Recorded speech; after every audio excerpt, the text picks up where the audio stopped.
ergonomia... Estamos começando mais um React aqui. Bora para esse React no canal do meu grande amigo, sócio, Rodrigo Cirino de Souza, do canal Ergonomia e História, que é um canal que já tem algum tempo que ele lançou. E nesse vídeo especificamente ele fala sobre o acidente da Piper Alpha. Vamos reagir aqui ao que ele tem para falar. Então bora pro vídeo.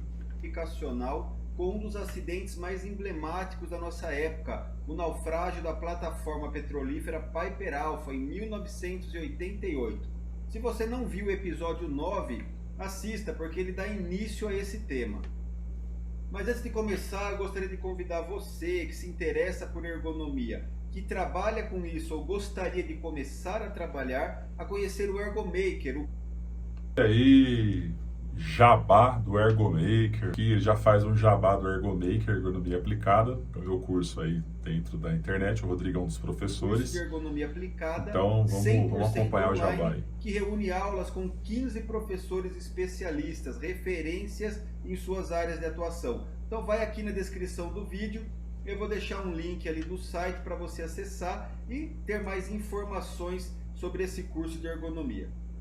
Então, jabá de cara aí, eu também vou deixar na descrição então, vamos lá, o link pessoal, do Ergomaker. porque nesse canal, tudo que não for história é ergonomia e tudo que não for ergonomia é história.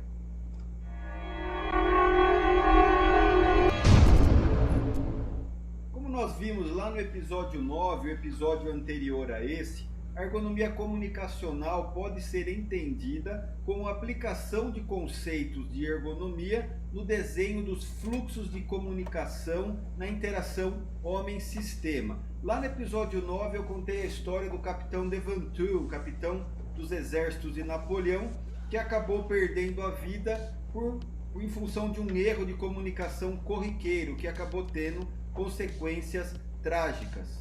Mas e quando um erro desses ocorre num sistema complexo, por exemplo, numa plataforma de petróleo bombeando gás ininterruptamente, isolada a mais de 200 quilômetros da costa e com quase 300 pessoas a bordo?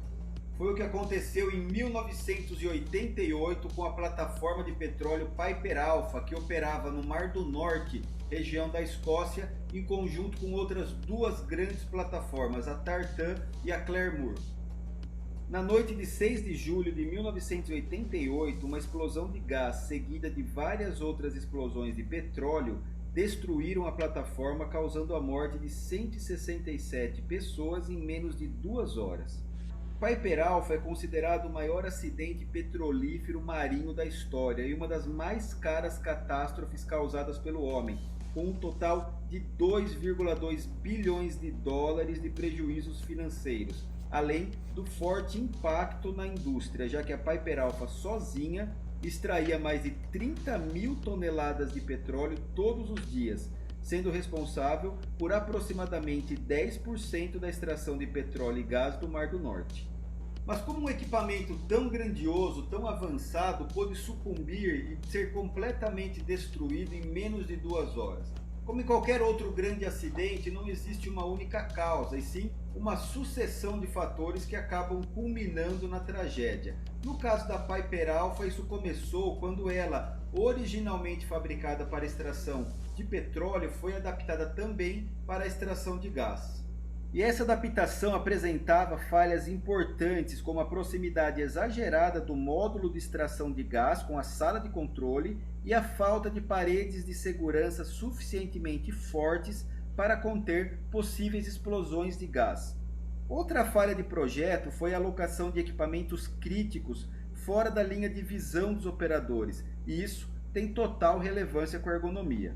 Falta ou deficiência em equipamentos de prevenção e combate a incêndios, falta de treinamentos de evacuação de emergência, além de uma sucessão de falhas de comunicação, onde destaca-se falhas no sistema de liberação de trabalhos especiais, falhas de comunicação entre trocas de turnos e falhas na gestão de mudança. E por último, a falta de um plano de emergência mútuo com autoridade delegada e autonomia de decisão, que nesse caso representava a falta de uma rápida e clara comunicação e um fluxo de ações simultâneas entre as 3 plataformas.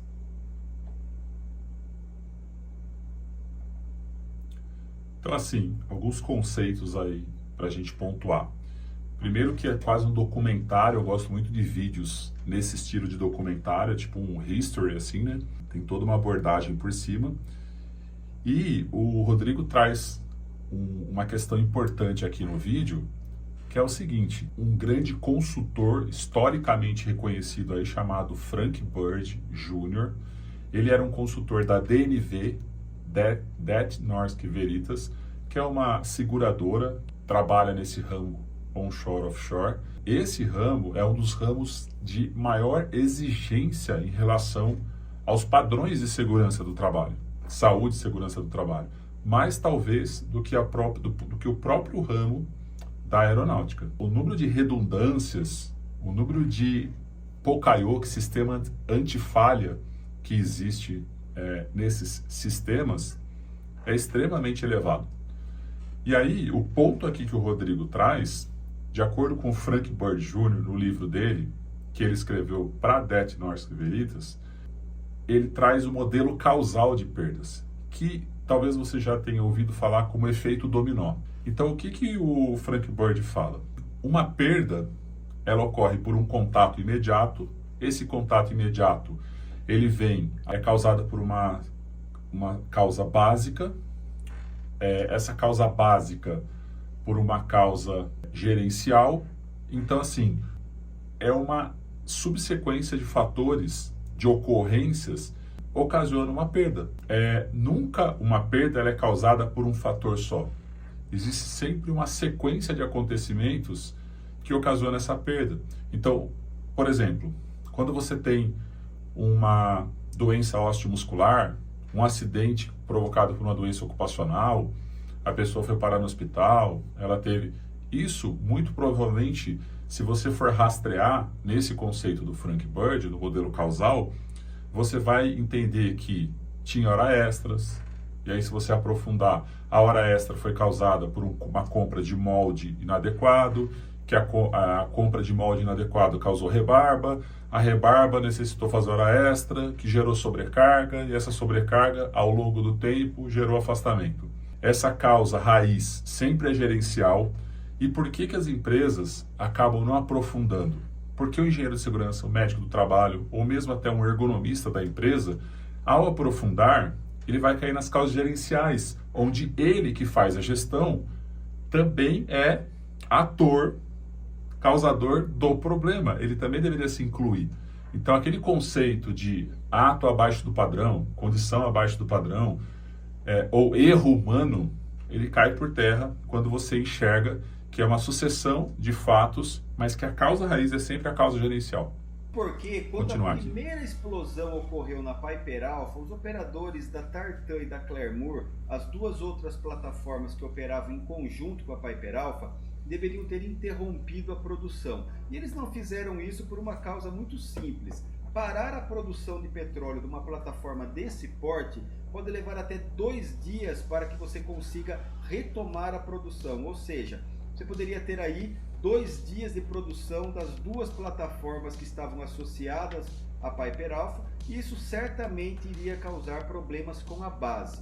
O fato dos operadores não terem...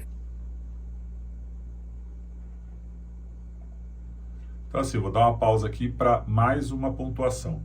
O Rodrigo está trazendo uma outra questão aqui que envolve, pensando numa análise ergonômica do trabalho, um estudo mais aprofundado, 2 conceitos. Então assim, o primeiro conceito, você tem que considerar, quando você vai fazer uma análise ergonômica do trabalho, a princípio, antes de ir para campo, fazer os levantamentos, ir para o operacional, uma análise global da empresa, entendendo essas nuances que ele está trazendo. Quanto custa parar a operação?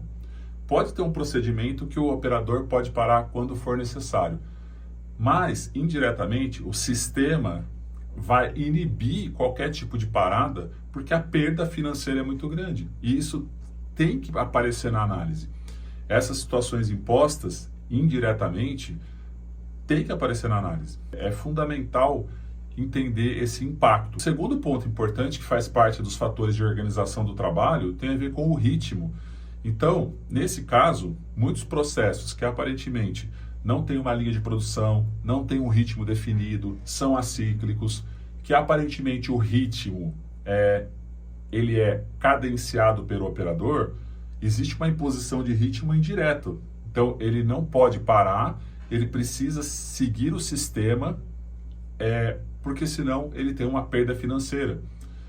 Às vezes, você identificar num processo produtivo um posto gargalo, ausência de área pulmão, tem por trás disso demandas puxadas, se é puxado, se é empurrado, tem por trás desses fatores da engenharia de produção, implicitamente, fator de ritmo ditado pelo sistema. E isso deve ser ponderado na sua análise ergonômica. Até por não Legal? ter uma real dimensão do que estava de fato acontecendo na Piper Alpha, foi fundamental para as consequências do acidente. Como nós vamos ver na sequência, a primeira explosão na Piper Alpha ocorreu na extração de gás. Isso fez com que a plataforma fosse desligada, interrompendo também o bombeamento de petróleo. Porém, como as outras duas plataformas continuavam operando, parte daquele óleo bombeado por elas começou a voltar, aumentando a pressão nas linhas e ocasionando as explosões secundárias que acabaram destruindo completamente a Piper Alpha. E para entender de fato o que ocorreu, a sucessão de falhas que culminou no naufrágio da Piper Alpha, foi preciso retirar do fundo do oceano, a quase 200 metros de profundidade, os destroços da plataforma. E entre eles, os investigadores localizaram documentos intactos. E lá estavam as duas ordens de serviço de manutenção para a bomba e para a válvula de segurança, que explicam o que de fato ocorreu. Para entender de fato o que aconteceu na Piper Alpha, é necessário recorrer a um esquema simplificado e entender como a plataforma funcionava, pelo menos no módulo de extração de gás. O gás era extraído por duas bombas, a bomba A e a bomba B, sendo que a bomba B era uma bomba reserva, utilizada somente quando a bomba A apresentava algum tipo de problema.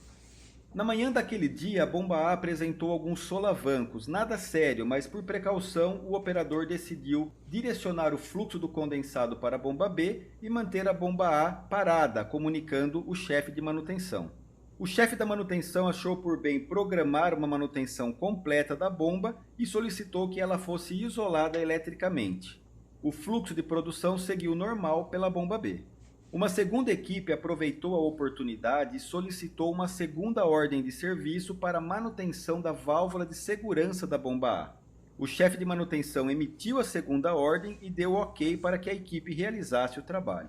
A válvula de segurança então foi removida e levada para a oficina, onde passou por manutenção. Porém, a equipe demorou mais que o esperado e não houve tempo hábil para recolocar a válvula de segurança dentro daquele turno, o que não era um problema, já que a bomba A permaneceria parada por vários dias até a conclusão da manutenção. Logo após a troca do turno, a equipe da noite percebeu um problema na bomba B que interrompeu o fluxo de produção na extração de gás. O operador então decidiu verificar o que havia de errado na bomba A e se não seria possível recolocá-la em operação a fim de evitar a paralisação da extração de gás. Ele consultou as ordens de serviço e verificou que a bomba havia apresentado solavancos, que não era um problema sério, que talvez ela pudesse ser recolocada em operação. Pediu então que um segundo operador fosse até a bomba e verificasse se ela estava em condição de operar. Esse operador foi até o local e percebeu que a bomba só estava isolada eletricamente para manutenção, mas que o trabalho ainda não havia sido iniciado.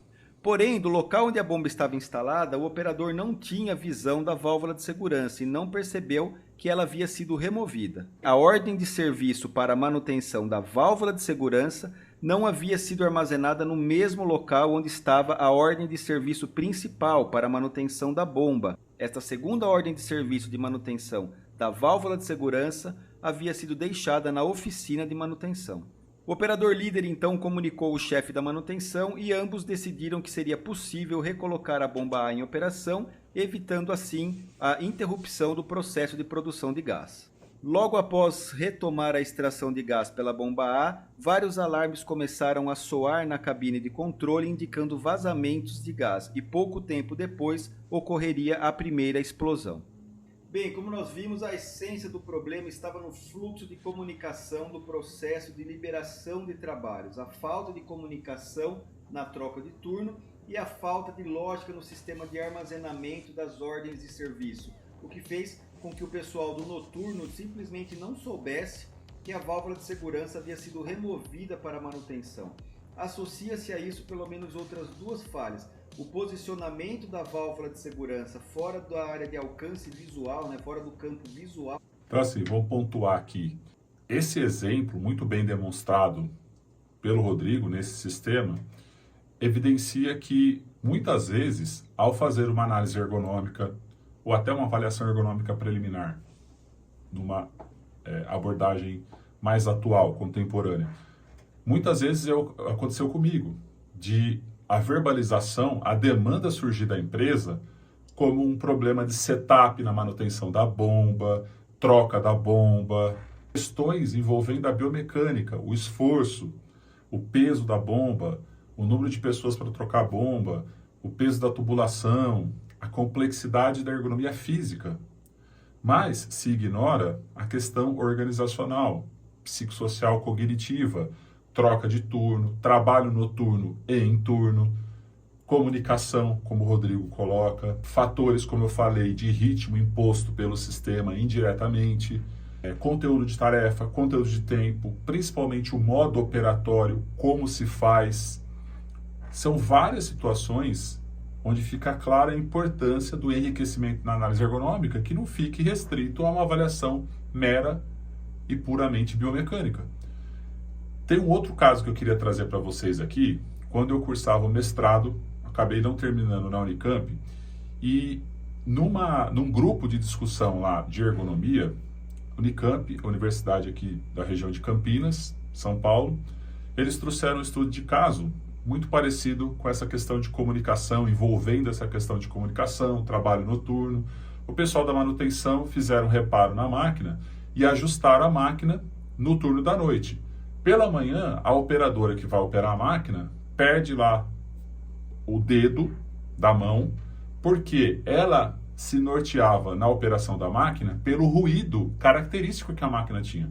Ao fazer a manutenção de correção do ruído e não comunicar que foi feita a manutenção, não comunicar que teve uma alteração na máquina, você tirou a percepção ali auditiva, que era um input importante para funcionar, a operadora saber que a máquina estava funcionando, que estava tudo normal, o ruído era o normal, o não ruído não era o normal. E ela achou que a máquina estivesse desligada e perdeu o dedo da mão. Então, esse tipo de comunicação é extremamente importante. Eu acho que um vídeo desse traz exemplos práticos, aplicáveis, ilustrativos, a situações às vezes que é tratado de forma subjetiva, intangível, abstrata. Tem uma subjetividade, lógico, mas é importante a gente enxergar num estudo de caso como esse daqui aplicado, como que você deve se atentar ao fazer uma análise ergonômica, principalmente envolvendo sistemas complexos como um trabalho de onshore, offshore. Legal? Vamos continuar aqui. E a falta de cumprir o procedimento corretamente, né, fazendo o fechamento hermético da tubulação após a retirada da válvula de segurança para manutenção. Tudo isso culminou com um acidente que naufragou uma das maiores plataformas de petróleo da história. Esse tipo de vídeo, esse react é um pouco diferente, porque eu estou reagindo um vídeo de um amigo, no caso meu sócio, que também é professor, onde eu dou aula, e aí acaba sendo um combo de dois professores aí na aula, né? Diferente um pouco daquele react que eu fiz. Então, deixa aí nos comentários. Teve um bom engajamento o outro react. Eu queria agradecer muito as pessoas que curtiram, que comentaram. Isso ajuda o algoritmo do YouTube a entender que esse conteúdo é relevante, a entregar para os inscritos no canal. Então, assim, não deixe de curtir, compartilhar e comentar. É extremamente importante para você sinalizar para o YouTube que esse conteúdo é relevante. Então, você está tendo aí 2 aulas em uma com o professor Rodrigo, comigo. Então escreve se você está gostando desse tipo de react e deixa uma dica aqui nos comentários, que tipo de documentário, vídeo, material você quer que eu reaja no próximo vídeo. Vamos continuar aqui. A importância de se analisar os fluxos de comunicação, o desenho do fluxo de comunicação, principalmente em processos considerados sistemas críticos, sistemas complexos. Isso porque nós temos que sempre buscar aonde o fluxo de comunicação, o correto fluxo de comunicação pode ser interrompido e, consequentemente, onde as falhas podem ocorrer, gerando possíveis complicações e até acidentes graves, como foi o caso da Piper Alpha. Se você gostou desse vídeo, ajude-nos curtindo, comentando, compartilhando com seus amigos e se inscreva também no canal para que você possa ser notificado dos próximos vídeos que nós ainda iremos produzir. Um forte abraço e até a próxima. Então legal aí, aproveita, eu vou deixar o link do canal do Rodrigo. De qualquer forma, você assiste os vídeos que ele já gravou, são vídeos extremamente ricos, com uma super produção de edição, material muito bacana para você complementar os seus estudos aí. Espero que vocês tenham gostado de mais um React. Mais uma vez, não deixe de curtir, comentar e deixar a sua dica aqui, qual vídeo, qual documentário, qual material você quer que eu reaja no próximo vídeo. Um grande abraço e até a próxima. Valeu!